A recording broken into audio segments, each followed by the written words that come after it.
안녕하세요. 화려한 싱글로 돌아온 30대 여성이에요. 친구들이 저에게 왜 이혼했냐고 물으면 저는 웃으며 먹는 것 때문에 이혼했다 대답합니다. 그러면 친구들은 어이가 없어서인지 그게 뭐냐고 한마디 하곤 더 궁금해하지도 않아요. 그런데 저 정말로 음식 때문에 이혼했습니다. 음식 가지고 유치하고 치사하게 행동하시는 어머님과 그런 어머님을 어쩌지 못하는 모질이 같은 남편을 보고 있으니 제 앞날이 캄캄했거든요. 솔직히 남편이라고 부르기는 싫은데 그렇다고 실명을 밝힐 순 없으니 일단은 남편이라고 부를게요. 남편과는 친구의 소개로 만났습니다. 저랑 친구는 고교 동창이고 친구와 남편은 대학교 동기 사이예요. 친구가 보기에 저랑 남편이 성격도 비슷하고 성향도 같아서 잘 어울릴 것 같다며 자리를 만들었지요. 그리고 친구 말대로 저희는 여러 가지로 쿵짝이 잘 맞아서 사귀는 동안 어느 다른 연인들처럼 다투거나 상처를 주고받는 일도 없었습니다. 그렇게 인연을 만나다 지난해 부부의 연을 맺었네요. 저와 연애를 하던 당시 남편은 혼자 자취생활을 하고 있었어요. 원래 남편은 서울에서 2시간 거리의 지역에서 나고 자랐는데 서울로 대학을 합격하면서 혼자 살기 시작했대요. 처음 어머님 아버님에게 인사를 드렸던 날부터 이야기해보자면요. 아버님은 처음 만난 저에게 퇴근하고 오느라 고생했다는 인사를 건네시는 무난한 분이셨고 어머님은 어른께 이렇게 표현해도 될지 모르겠지만 깐깐하고 새침한 분 같더라고요. 편하게 대화를 이끌어주시거나 인자한 미소를 보여주시는 분과는 거리가 멀었지요. 게다가 어머님의 아들, 그러니까 제 남편이 처가인 저희 집에서 상다리 부러질 만큼 대접을 받고 왔다 들었다며 그런데 당신은 차린 게 이것밖에 없어서 미안하다는 말씀과 달리 어머님 얼굴에는 사돈에 대한 고마움이나 차린 게 없는 식탁에 대한 민망함은 조금도 엿볼 수 없었달까요? 어머님이 차리신 식탁에는 소고기 묵국에 밥, 신김치와 장아찌 그리고 마른 김이 전부였습니다. 좋게 말해 소박한 밥상이었고 솔직한 심정으로 이야기하자면 며칠 전 친정어머니가 남편을 위해 차려주신 밥상과 비교가 되어 속이 상했어요. 처음 인사를 드리러 온 날인데도 고작 이런 대접밖에 못 받는 제 신세가 철양맞다 싶었고 남편도 식탁을 보고는 좀 민망했는지 어머님 떨어 불고기나 잡채 같은 거는 없냐고 묻더라고요. 그러자 어머님께서는 음식이 정성이 중요한 거지 가짓수가 문제냐고 한마디 하셨는데 그게 제 귀에는 왠지 곱게 들리지는 않았습니다. 어머님이 직접 퍼주신 제 국그릇에는 소고기 묵국이라는 이름이 남사스러울 만큼 고기라곤 꼴랑 2점이 들어있는 게 전부였어요. 반면 남편의 국을 힐끔 보니 그냥 소고기국이라고 부르는 게 맞겠다 싶을 정도로 고기가 가득 차 있더라고요. 보통 대부분의 여자들이라면 치사하다 생각은 할지라도 그냥 참고 먹었겠지만 저는 그러고 싶지가 않았지요. 그래서 남편더러 내 건 고기가 너무 없다고 바꿔먹자 했습니다. 그러자 어머님께서 저더러 고기가 더 먹고 싶으면 가져다 퍼먹지 왜 당신 아들 밥그릇을 넘보냐시대요. 그제서야 남편이 제 국그릇을 보더니 어머님더러 이게 뭐냐고 일부러 그런 거냐며 자기 딴에는 농담식으로 한마디 하더군요. 남편이 가끔 눈치가 없어서 불만이었는데 그날은 그 눈치 없음이 어찌나 반갑던지요. 그제서야 어머님은 남편에게서 제 국그릇을 낚아채듯 가져가시면서 고기에 더 퍼주면 될 것 아니냐 하셨어요. 하지만 이미 제 기분은 상할 대로 상한 상황이었고 그래서 밥이 입으로 들어가는지 코로 들어가는지 모르겠더라고요. 게다가 어머님은 제가 사간 꽃을 보시고는 꽃이 이쁘다 한마디만 하셨을 뿐 저에 대해서 어떤 관심을 보이지도 물어보지도 않으셨습니다. 기분 상하는 첫 만남을 끝내고 집에 돌아오는 길이었어요. 남편이 제 눈치를 살피는 듯 하더니 갑자기 뜬금없는 소리를 하더군요. 웃긴 걸 보면서 박장대소를 하는 사람이 있는가 하면 그냥 속으로 웃고 마는 사람이 있기도 하다나요. 제가 남편더러 그래서 지금 무슨 말이 하고 싶은 거냐고 따졌습니다. 어머님이 나한테 하신 행동들이 어머님 속마음하고는 좀 다를 수도 있다. 뭐 그런 식으로 감싸드리고 싶은 거냐고 따졌지요. 그랬더니 남편이 한다는 소리가 꼭 그런 건 아니지만 다르게 생각하면 이해할 수도 있지 않냐는 말도 안 되는 소리로 둘러대더군요.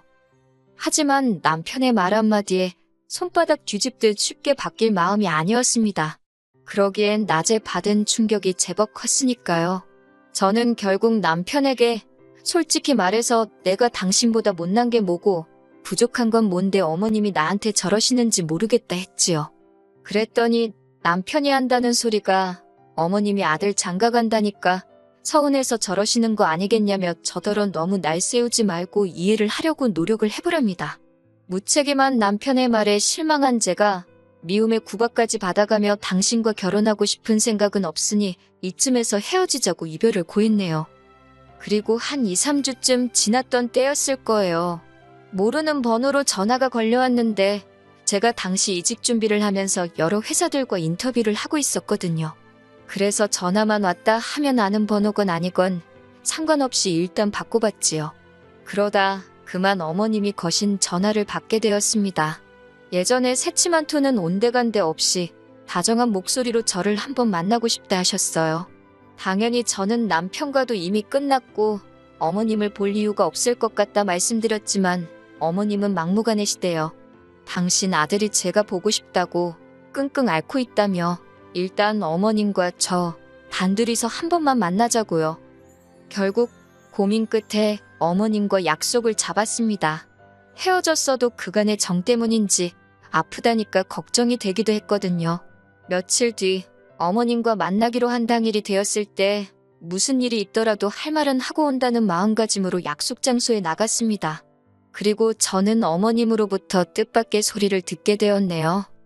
하시는 말씀이 당신이 그날 개인적으로 안 좋은 일도 있고 해서 뜻하지 않게 저에게 예민하게 행동하셨다고 미안하다셨어요. 솔직히 약간은 말도 안 되는 핑계다 싶기도 했는데 한편으론 어머님 연세에 당신의 실수를 인정하고 나아가 다른 사람에게 사과까지 한다는 게 쉬운 일은 아니잖아요. 아무튼 기대는커녕 생각지도 못한 어머님의 사과를 받고 나니 순간이었지만 어머님과 한결 마음이 가까워진 것도 같고 이후로 저는 남편에게도 사과를 받았고 얼마 지나지 않아 다시 어머님 아버님 댁에 정식으로 초대를 받아 가게 되었습니다. 그리고 그때는 첫 만남과 달리 외식을 하긴 했지만 어쨌든 저와 어머님 사이가 좋아지는 듯 했지요. 하지만 옛말에 집어릇 개주냐고 하잖아요. 정말 그 소리가 딱이었습니다.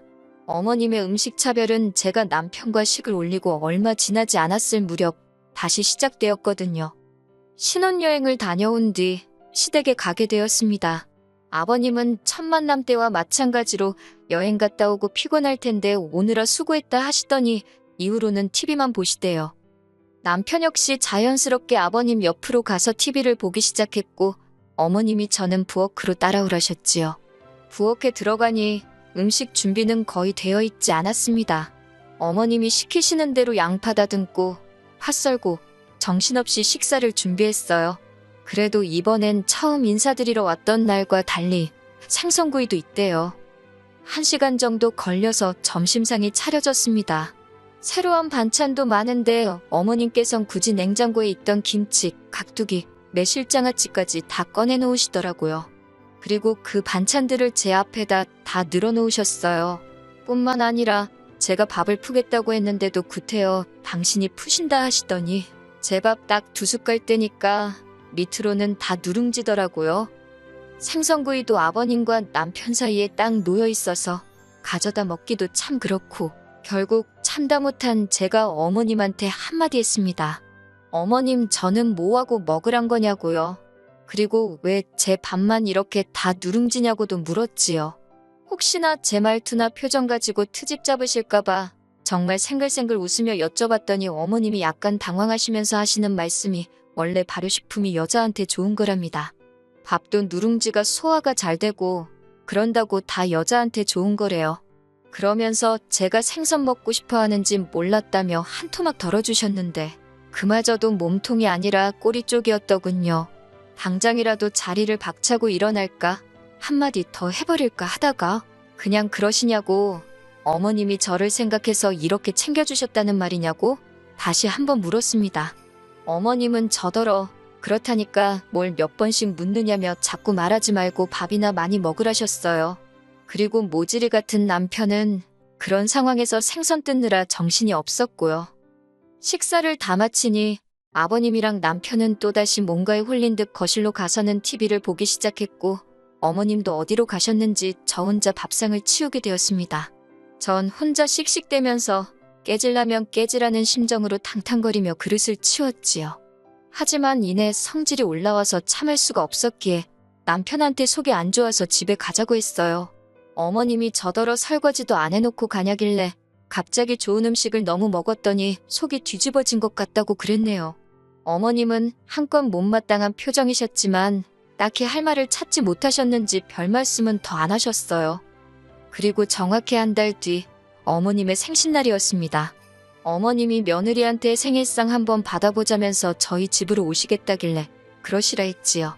집이냐고 해봤자 남편이 총각 때부터 살던 12평 오피스텔이라 엄청 작아요. 가스레인지도 아니고 인덕션 하나 달랑이 있어서 음식하기도 어렵고 어머님도 남편 총각 때부터 종종 오셔서 이 상황을 다 아시는데도 굳이 오시겠다 하신 거고요. 하지만 저는 별로 걱정은 안 되었습니다. 어머님 생신 때 무슨 음식을 해드릴지 지난 식사 이후로 다 정해뒀었거든요. 그리고 어머님이 오시기 바로 전날 저는 마트로 향했지요. 어머님 생신상이니 미역국은 생략할 수가 없어서 남편더러 끓이라 했습니다.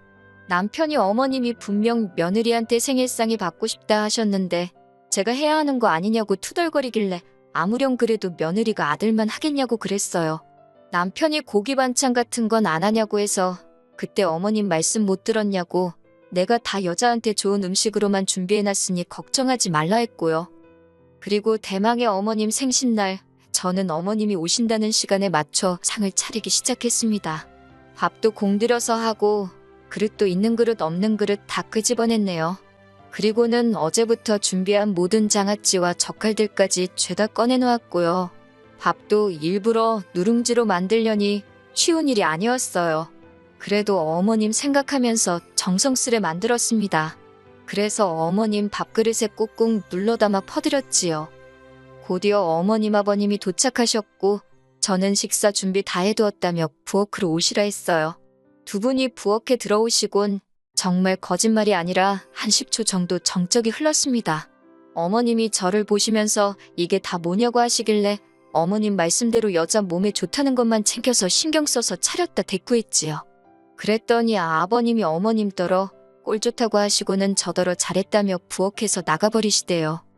어머님이 저더러 지금 당신하고 한번 해보자는 거냐며 언성을 높이시길래 저도 지지 않고 뭐가 문제냐고 따졌습니다.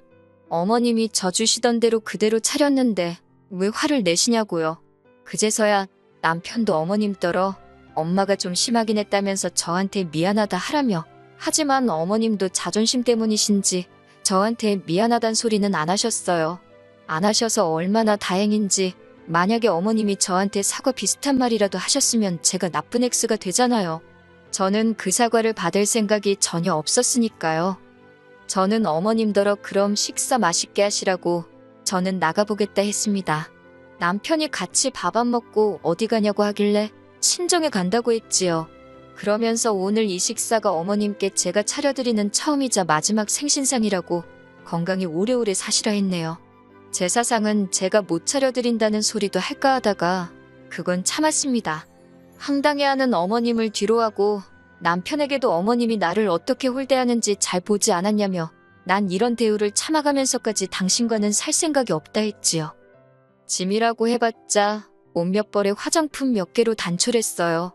오피스텔이 작아서 친정에서 제 짐을 다 가져오지도 않은 상태였고요. 여러모로 헤어지기에 딱 좋은 시기였네요. 남편이 갑자기 이런 법이 어딨냐며 못 헤어진다고 저를 붙잡았고 어머님은 어머님대로 지금 이게 뭐하는 짓거리냐며 제 뒤통수에 대고 욕을 하셨습니다. 아버님은 달리하실 말이 없으셨는지 한숨을 쉬시다 어머님더러 적당히 좀 하지 유난 떨 때 알아봤다며 한마디 하시대요. 그런 아버님께 조금 감사한 마음도 들었지만 그렇다고 아버님을 믿고 살 수는 없는 일이었으니 결국 남편도 어머님 아버님도 모두 뒤로 한 채 그렇게 친정으로 돌아와 버렸습니다. 이후로 남편에게 돌려줄 돈은 돌려주고 일방적으로 저희 관계를 정리했어요. 혼인신고도 하기 전이었어서 서류상 저는 깔끔하긴 하지만 이미 형식적인 건 다 치룬 상황이었으니 사람들은 저를 이혼녀로 생각하겠지요. 속상하긴 하지만 그래도 참고 사는 것보단 차라리 이혼녀 딱지를 감수하는 게 낫겠다 싶어 내린 결론이니 후회는 없습니다. 소개팅을 주선했던 친구 말로는 남편이 저랑 헤어진 이후로 친구들도 안 만나고 집안에만 박혀 지낸다더군요. 심지어 출근도 안 하고 식사도 안 한다는 얘기가 있다며, 그리고 그 때문인지 한 달쯤 지났을 때 어머님께서 연락을 해오셨습니다.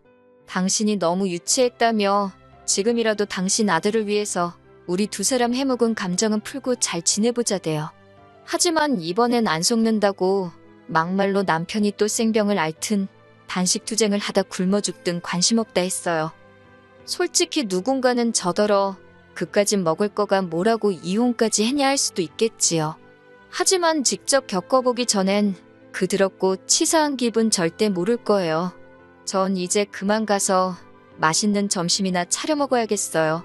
여러분도 모두 맛있는 식사하세요.